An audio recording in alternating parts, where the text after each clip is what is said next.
بیان کرنے سے پہلے غیبت کی صحیح تعریف بتا دینا مناسب سمجھتا ہوں۔ بہت سارے لوگوں کو غیبت کی صحیح تعریف معلوم نہیں ہے۔ لوگ اپنے ذہن میں یہ غلط فہمی بٹھا رکھے ہیں، لوگوں کے ذہن میں یہ غلط فہمی ہے کہ اگر ہم کسی کی برائی دوسرے کے سامنے بیان کر رہے ہیں اور وہ برائی اس کے اندر واقعی میں موجود ہے، پائی جاتی ہے، تو یہ غیبت نہیں ہے۔ اس طرح کی غلط فہمی بہت سارے لوگوں کے اندر ہے۔ یعنی مثال کے طور پر کہ ایک حاجی صاحب جو ہے حج کرنے سے پہلے ناچ اور گانوں کا بہت بڑا شوقین تھا، ناچ اور گانوں کی محفل میں جایا کرتا تھا، لیکن جب انہوں نے حج کر لیا تو اب وہ ناچ گانوں کی محفل میں جانے کے لیے بند کر دیے۔ لیکن ایک دن اس کو جو ہے ناچ گانوں کی محفل میں جانے کا من کیا، تو وہ چوری چوری چپکے چپکے جو ہے ناچ گانوں کی محفل میں چلے گئے۔ وہاں جانے کے بعد وہ ناچ گانوں کا مزہ لوٹنے لگے، لطف اٹھانے لگے۔ ایک مسلمان بھائی نے جو ہے اس حاجی صاحب کو چپکے سے دیکھ لیا کہ بھائی حاجی صاحب ناچ گانوں کی محفل میں کیا کر رہا؟ جب اس مسلمان نے اس حاجی صاحب کو ناچ گانوں کی محفل میں دیکھا تو وہ مسلمان آ کر کے غیروں کی مجلسوں میں، مسلمان بھائیوں کی مجلسوں میں اس حاجی صاحب کی برائی کو بیان کرنے لگا کہ بھائی میں نے اس حاجی صاحب کو کل ناچ گانوں کی محفل میں دیکھا تھا، یہاں تو بڑا ہی نمازی بنتا پھرتا ہے، بڑا ہی روزے دار بنتا پھرتا ہے، لیکن کل میں نے تو اسے ناچ گانوں کی محفل میں دیکھا تھا۔ جب اس محفل میں کوئی شخص کھڑا ہو کر کے اس مسلمان سے کہتا ہے کہ بھائی تم اس حاجی صاحب کی برائی کیوں بیان کر رہے ہو، تم اس حاجی صاحب کی غیبت کیوں کر رہے ہو، تو وہ مسلمان جواب میں کہتا ہے کہ یہ غیبت کہاں سے ہوئی؟ میں نے تو اس حاجی صاحب کو حقیقت میں اس ناچ گانوں کی محفل میں دیکھا تھا، میں حقیقت بیان کر رہا ہوں، یہ غیبت کہاں سے ہوئی؟ میرے بھائیو، یہ غلط فہمی ہے، یہ غلط فہمی ہے۔ غیبت اسی کا نام ہے کہ اگر آپ اپنے مسلمان بھائی کی برائی کو دوسرے کے سامنے بیان کر رہے ہیں اور وہ برائی آپ کے بھائی کے اندر پائی جاتی ہے تو اسی کا نام غیبت ہے، اور جو برائی آپ بیان کر رہے ہیں وہ برائی آپ کے مسلمان بھائی میں نہیں پائی جاتی تو یہ غیبت نہیں ہے، اس کا نام الزام لگانا ہوا۔ جیسا کہ صحیح مسلم کی حدیث ہے، اللہ کے نبی جناب محمد الرسول اللہ صلی اللہ علیہ وسلم نے صحابہ کرام رضی اللہ عنہم سے پوچھا کہ اتدرون ما الغیبہ؟ اللہ کے نبی نے صحابہ کرام سے پوچھا کہ کیا تم جانتے ہو کہ غیبت کیا ہے؟ اتدرون ما الغیبہ؟ کیا تمہیں غیبت کے بارے میں کچھ معلوم ہے، تم جانتے ہو کہ غیبت کیا ہے؟ قالوا، صحابہ کرام نے کہا کہ اللہ ورسولہ عالم، اللہ تعالی اور اللہ کے رسول زیادہ جانتے ہیں، بہتر جانتے ہیں۔ تو اللہ کے نبی صلی اللہ علیہ وسلم نے فرمایا ذکرک اخاک بما یکرہ، اللہ کے نبی نے فرمایا ذکرک اخاک بما یکرہ، اپنے بھائی کی برائی کو، اپنے بھائی کی خامیوں کو، اپنے مسلمان بھائی کے عیوب کو دوسرے کے سامنے اس انداز سے بیان کرنا جسے اگر وہ بھائی سن لے تو اسے تکلیف ہو یا وہ ناپسند کرے، اسی کا نام غیبت ہے۔ صحابہ کرام نے پھر اللہ کے نبی صلی اللہ علیہ وسلم سے پوچھا کہ ارأیت ان کان فیہ ما اقول، کہ اے اللہ کے رسول صلی اللہ علیہ وسلم، جو برائی میں بیان کر رہا ہوں اگر واقعی میں وہ برائی میرے بھائی میں پائی جاتی ہو تو اس بارے میں آپ کا کیا خیال ہے؟ اللہ کے نبی صلی اللہ علیہ وسلم نے فرمایا ان کان فیہ ما تقول، جو تم برائی بیان کر رہے ہو اگر وہ برائی حقیقت میں اس میں پائی جاتی ہے فقد اغتبتہ، تو تم نے اس کی غیبت کی، اسی کا نام غیبت ہوا۔ وَإِن لَّمْ يَكُنْ فِيهِ، اور جو تم برائی بیان کر رہے ہو وہ برائی اگر نہیں پائی جاتی فقط بہتا، تو اس کا نام الزام لگانا ہوا۔ اس حدیث سے صاف معلوم ہوا کہ کسی کے اندر پائے جانے والی برائیوں کو، کسی کے اندر پائی جانے والی خامیوں کو، کسی کے اندر پائے جانے والے نقائص کو دوسروں کے سامنے بیان کرنا، اسی کا نام غیبت ہے۔ اور غیبت سے بچنے کے لیے اللہ تبارک و تعالیٰ نے قرآن کریم میں سختی سے تاکید کیا ہے۔ میرے بھائیو، اگر آپ اپنے مسلمان بھائی کے ساتھ واقعی میں خیر خواہی کرنا چاہتے ہیں، اگر آپ اپنے مسلمان بھائی کے ساتھ واقعی میں بھلائی کا ارادہ رکھتے ہیں، تو آپ ان کی برائیوں کو، ان کی خامیوں کو، ان کی عیوب کو دوسروں کے سامنے بیان نہ کرے اور انہیں دوسروں کے سامنے ذلیل و رسوا نہ کرے، بلکہ ان سے اکیلے میں مل کر کے ان کے عیوب کو انہیں بتلا دے تاکہ وہ اپنی اصلاح کر سکیں۔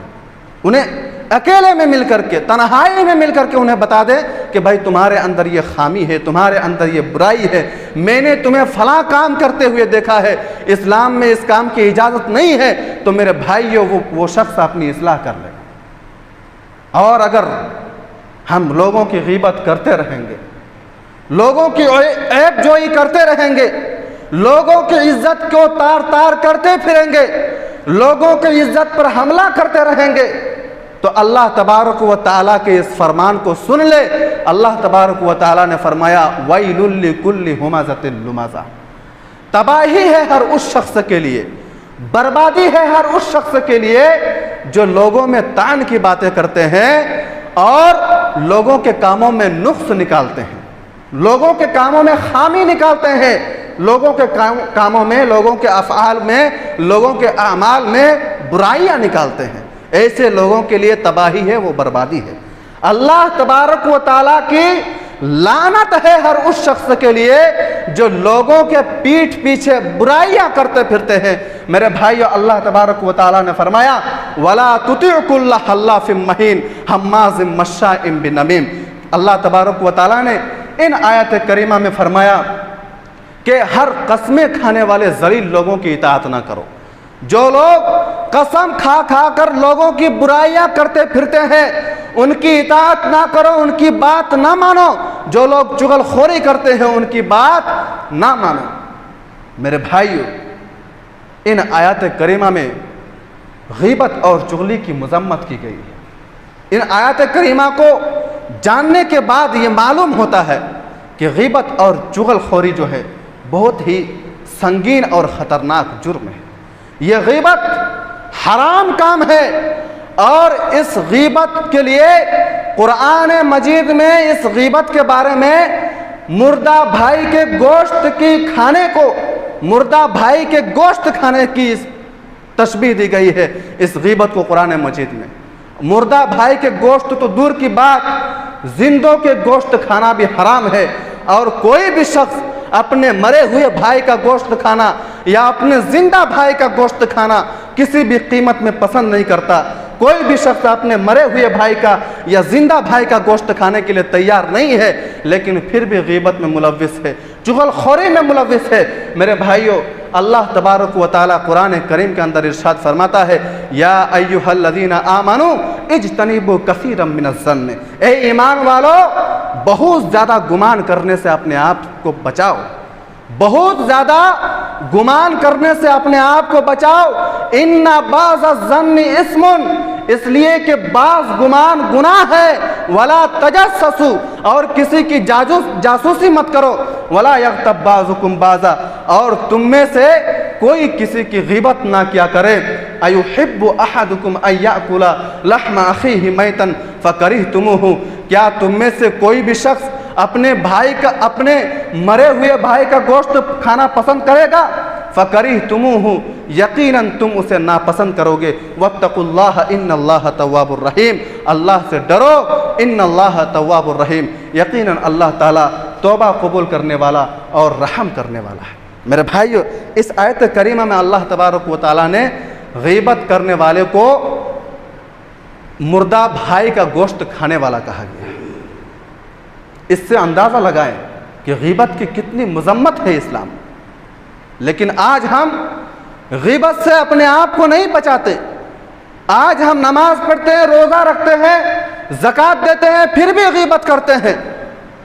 میرے بھائیوں، اللہ تبارک و تعالیٰ کی بڑی بڑی نعمتوں میں سے ایک بہت بڑی نعمت زبان بھی ہے، اسی طرح بہت بڑی نعمت کان بھی ہے، اسی طرح بہت بڑی نعمت آنکھ بھی ہے، بہت بڑی نعمت دل بھی ہے، اور ان نعمتوں کے بارے میں اللہ تبارک و تعالیٰ کل قیامت کے دن سوال کرے گا۔ اس لیے ان نعمتوں کو صحیح طریقے سے استعمال کرے۔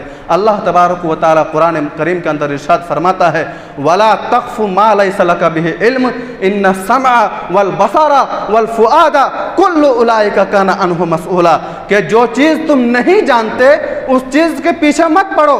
إِنَّ السَّمْعَ یقیناً کان، والبصر اور آنکھ، والفؤاد اور دل، یہ سب کی باز پرس ہونی ہے، یعنی ان سب کے بارے میں کل قیامت کے دن سوال ہونا ہے، ان سب کے بارے میں کل قیامت کے دن پوچھ گچھ ہونی ہے۔ میرے بھائیوں، اس لیے ہم تمام مسلمانوں کو زبان، دل، کان، آنکھ کی حفاظت کرنی چاہیے۔ اگر ہم کسی کو آنکھ سے برائی کرتے ہوئے دیکھ رہے ہیں تو ہم دوسروں کے سامنے جا کر کے اس کی برائی کو بیان نہ کریں۔ اگر کسی کے بری بات کو اپنے کانوں سے سن رہے ہیں تو ان کی بری بات کو دوسروں کے سامنے جا کر کے بیان نہ کرے۔ اگر کسی کے برے عادات کو، برے اخلاق کو اپنے دل میں احساس کر رہے ہیں تو پھر بھی کسی دوسرے کے سامنے جا کر کے اس کی بری عادتوں کو بیان نہ کرے، اس لیے کہ اسی کا نام غیبت ہے۔ اور غیبت کے بارے میں قرآن و حدیث میں سخت وعید آئی ہے۔ غیبت کتنا خطرناک جرم ہے اس حدیث سے اندازہ لگایا جا سکتا ہے۔ عن ابی حذیفہ عن عائشہ رضی اللہ تعالی عنہا قالت قلت للنبی حسبک من صفیۃ کذا وکذا تعنی قصیرۃ۔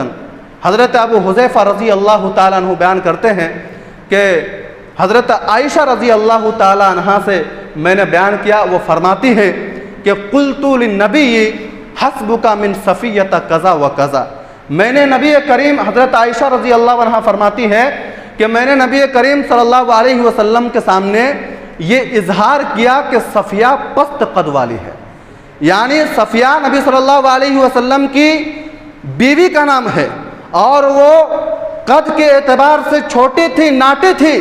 تو حضرت عائشہ صدیقہ رضی اللہ تعالی عنہا نے اللہ کے نبی صلی اللہ علیہ وسلم کے سامنے اس بات کا اظہار کیا کہ صفیہ تو پست قد والی ہے، صفیہ تو ناٹی ہے۔ اللہ کے نبی صلی اللہ علیہ وسلم نے فرمایا کہ لقد قلت کلمت لو مزجت بماء البحر لمزجتہ۔ اللہ کے نبی نے فرمایا کہ عائشہ تم نے اتنی خطرناک بات کہی ہے، اگر تمہارے اس بات کو سمندر کے پانی میں ملا دیا جائے تو پورا سمندر کا پانی کڑوا ہو جائے گا۔ اللہ اکبر!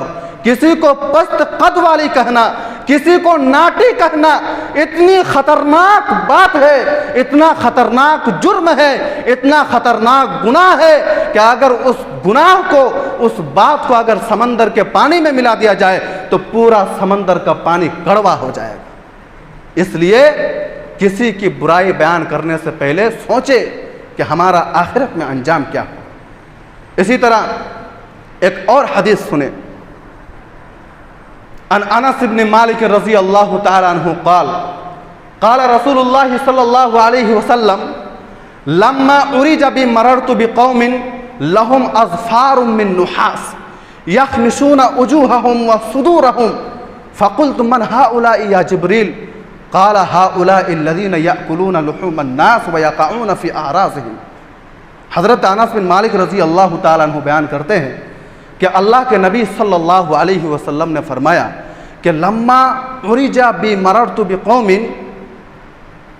لهم اظفار من نحاس، کہ جب معراج کی رات، اللہ کے نبی صلی اللہ علیہ وسلم فرماتے ہیں کہ معراج کی رات ہم ایک ایسے لوگوں کے سامنے سے گزرے جن لوگوں کے ناخن تانبے کے تھے، لہم اظفار من نحاس، جن لوگوں کے ناخن تانبے کے تھے، یخمشون وجوہہم وصدورہم، اور وہ اپنے ناخنوں سے اپنے چہرے کو نوچ رہے تھے، اپنے سینوں کو نوچ رہے تھے۔ فَقُلْتُ مَنْ هَؤُلَاءِ یا جبریل، تو میں نے جبرائیل علیہ السلام سے پوچھا کہ یہ کون لوگ ہیں؟ جبرائیل علیہ السلام نے فرمایا هَؤُلَاءِ الَّذِينَ يَأْكُلُونَ لُحُومَ النَّاسِ وَيَقَعُونَ فِي أَعْرَاضِهِمْ، یہ وہ لوگ ہیں جو دنیا میں لوگوں کا گوشت نوچ نوچ کر کھایا کرتے تھے اور دوسروں کی عزت پر حملہ کیا کرتے تھے، یعنی غیبت کیا کرتے تھے۔ میرے بھائیو، اس حدیث سے اندازہ لگائے کہ غیبت کرنے والوں کا انجام کل قیامت کے دن کیا ہوگا۔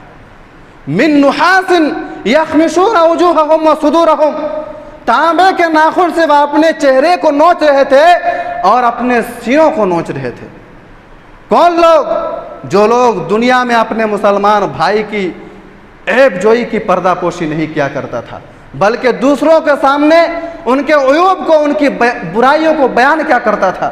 ایسے لوگ کل قیامت کے دن تانبے کے ناخن سے اپنے چہرے کو نوچ رہے ہوں گے اور اپنے سینوں کو نوچ رہے ہوں گے۔ ان ابی ہریرہ، اور ایک حدیث سنیے، ان ابی ہریرہ رضی اللہ عنہ قال قال رسول اللہ صلی اللہ علیہ وسلم المسلم اخو المسلم لا يخونہ ولا يكذبه ولا يخذلہ كل المسلم على المسلم حرام عرضه وماله ودمه فحسب امرئ من شر ان يحقر اخاه المسلم۔ حضرت ابو ہریرہ رضی اللہ تعالیٰ عنہ بیان کرتے ہیں کہ اللہ کے نبی صلی اللہ علیہ وسلم نے فرمایا کہ المسلم اخو المسلم، ایک مسلمان دوسرے مسلمان کا بھائی ہے۔ المسلم اخو المسلم، ایک مسلمان اپنے دوسرے مسلمان کا بھائی ہے۔ اس کے ساتھ ساتھ ذمہ داری بھی بیان فرما دی کہ لا یخونہ، وہ اس کے ساتھ خیانت نہیں کرتا، ولا یکذبہ، اور وہ اس سے جھوٹ نہیں بولتا، ولا یخذلہ، اور وہ اس کی مدد کرنے سے نہیں کتراتا۔ یعنی ایک مسلمان دوسرے مسلمان کا بھائی تب ہی بن سکتا ہے جب وہ اس سے جھوٹ نہ بولے، اس کی مدد کرنے سے ترک نہ کرے، اور ولا یخذلہ ولا یکذبہ ولا یخونہ، اور اس کی خیانت نہ کرے، تب ہی وہ ایک دوسرے مسلمان کا بھائی بن سکتا ہے۔ اور بھائی بننے کے بعد اللہ کے نبی صلی اللہ علیہ وسلم نے فرمایا کہ کل المسلم علی مسلم حرام عرضہ ومالہ ودمہ، ایک مسلمان پر دوسرے مسلمان کا خون، مال اور اس کی عزت حرام ہے۔ یعنی اگر کوئی مسلمان کسی مسلمان کی عزت کو اچھال رہا ہے تو گویا کہ وہ حرام کام کر رہا ہے۔ ایک مسلمان اگر کسی دوسرے مسلمان کے مال کو ہڑپ کر کھا رہا ہے تو وہ حرام کر رہا ہے۔ ایک مسلمان اگر دوسرے مسلمان کو بنا کسی جرم کے اگر کسی مسلمان کو قتل کر رہا ہے، کسی مسلمان کا خون بہا رہا ہے، تو گویا کہ وہ حرام کام کر رہا ہے۔ اس لیے میرے بھائیوں، کسی کی غیبت کرنے سے پہلے 100 بار سوچو کہ آخرت میں ہمارا انجام کیا ہو۔ محترم سامعین، غیبت بہت ہی خطرناک جرم ہے، اور یہ غیبت جو ہے تمام نیکیوں کو کھا جاتی ہے۔ امام ابو داؤد نے اپنے کتاب سنن ابی داؤد میں سیدنا ابو برزہ اسلمی رضی اللہ تعالیٰ عنہ کی حدیث ذکر کی ہے۔ حضرت ابو برزہ اسلمی رضی اللہ تعالیٰ عنہ بیان کرتے ہیں کہ ایک دن اللہ کے نبی صلی اللہ علیہ وسلم نے ہمیں خطبہ ارشاد فرمایا، اور اس خطبے کو عورتوں نے بھی سنا۔ اللہ کے نبی صلی اللہ علیہ وسلم نے فرمایا کہ اے وہ لوگوں جو اپنی زبان سے تو ایمان لائے ہو مگر دل سے ایمان نہیں لائے، غور سے سن لو، مسلمانوں کی غیبت نہ کرو۔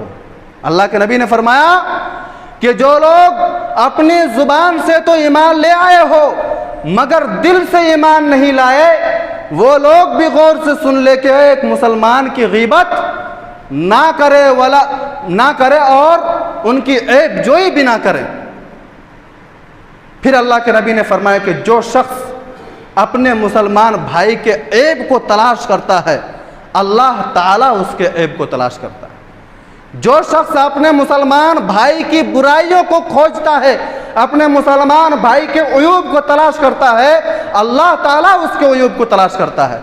اور جس کے عیبوں کو اللہ تلاش کرنے لگ جائے، میرے بھائیوں، اللہ تعالیٰ اسے اس کے گھر کے اندر ہی ذلیل و رسوا کر دیتا ہے۔ اس لیے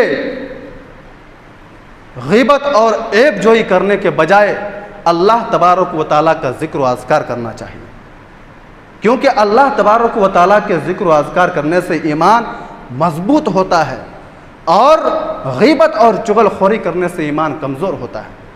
حسن بصری رحمۃ اللہ علیہ نصیحت کیا کرتے تھے کہ اللہ کی قسم، غیبت جو ہے آدمی کے دین کو اتنی تیزی کے ساتھ کھا جاتی ہے جس طرح انسان کے جسم کو خارش کی بیماری کھا جاتی ہے۔ خارش کی بیماری یہ ایک بیماری ہے جس سے کھجلا کھجلا کر کے، عمر دراز لوگوں کو یہ بیماری زیادہ ہوتی ہے، کھجلا کھجلا کر کے چمڑا کو جو ہے نا گلا دیتا ہے۔ تو حسن بصری رحمۃ اللہ علیہ کہتے ہیں کہ غیبت انسان کے دین کو، انسان کے نیکیوں کو اتنی تیزی سے جو ہے نا ختم کر دیتی ہے، اتنی تیزی سے کھا جاتی ہے جتنی تیزی سے انسان کے جسم کو، انسان کے چمڑے کو خارش کی بیماری کھا جاتی ہے۔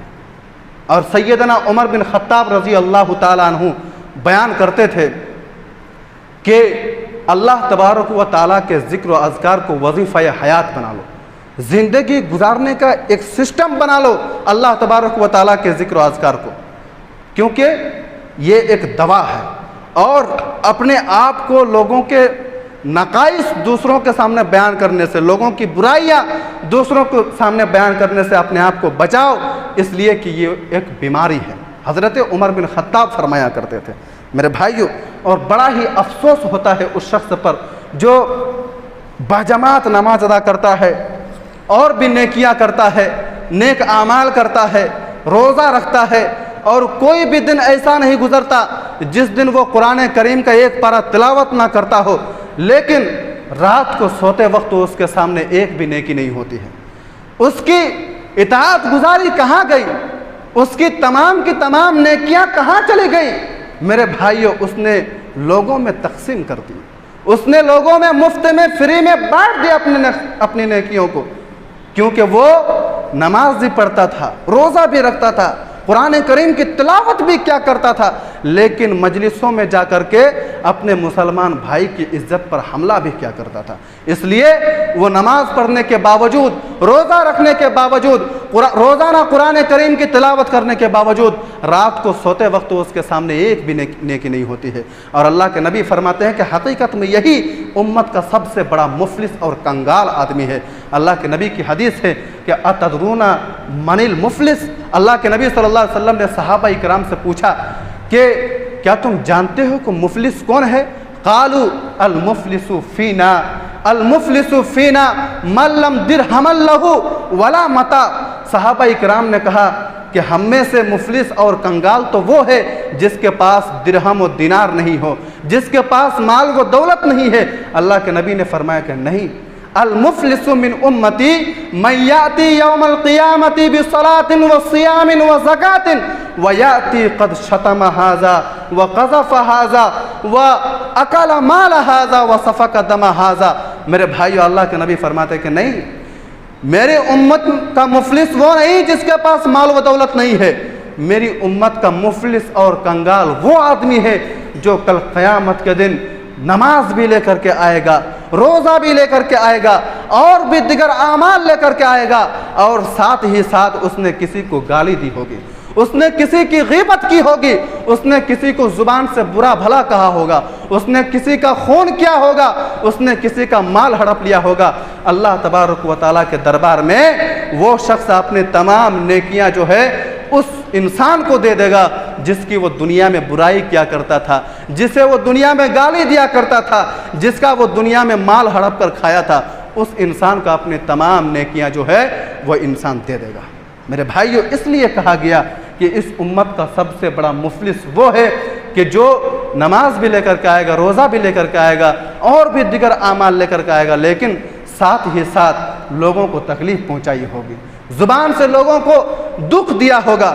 میرے بھائیو، اس زبان کی قدر کرو اور اس زبان کی حفاظت کرو، اس لیے کہ اس زبان کے حفاظت پر اللہ کے نبی صلی اللہ علیہ وسلم نے جنت کی بشارت سنائی ہے۔ اللہ کے نبی نے فرمایا من یضمن لی ما بین لحییہ وما بین رجلیہ اضمن لہ الجنہ، کہ جو شخص میرے لیے دونوں جبڑوں کے بیچ کا یعنی زبان اور دونوں پیروں کے درمیان کا یعنی شرمگاہ کی حفاظت کی ضمانت لے لے تو اضمن لہ الجنہ، تو میں اس کے لیے جنت کی ضمانت لیتا ہوں۔ محترم سامعین، آخر میں یہی بات کہنا چاہتا ہوں کہ اپنی زبان